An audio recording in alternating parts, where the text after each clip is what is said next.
Mani educational excellence അവാർഡുകൾ വിതരണം ചെയ്തു. Kerala Congress M chairman Jose K Mani MP സമ്മേളനം ഉദ്ഘാടനം ചെയ്തു.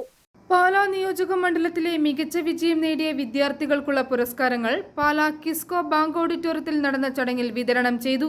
Kerala Congress M chairman Jose K Mani MP സമ്മേളനം ഉദ്ഘാടനം ചെയ്തു. പ്രശസ്ത സിനിമാ താരം മിയ ജോർജ് വിശിഷ്ടാതിഥിയായിരുന്നു. യൂത്ത് ഫ്രണ്ട് എം പാലാ നിയോജക മണ്ഡലം പ്രസിഡന്റ് തോമസ് കുട്ടി വരിക്കയിൽ അധ്യക്ഷത വഹിച്ചു.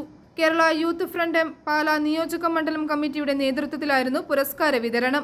SSLC +2 പരീക്ഷകളിൽ എല്ലാ വിഷയങ്ങൾക്കും A+ നേടിയ വിദ്യാർത്ഥികൾക്കും CBSE, ICSE പരീക്ഷകളിൽ 90% അതിൽ കൂടുതലോ മാർക്ക് നേടിയ വിദ്യാർത്ഥികൾക്കുമാണ് ഈ വർഷത്തെ KM Mani educational excellence award നൽകിയത്.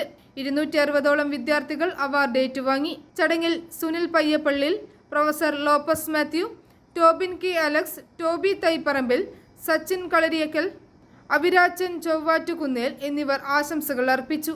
ജെയിംസ് പൂവത്തോലി നന്ദി രേഖപ്പെടുത്തി. i4E news Pala.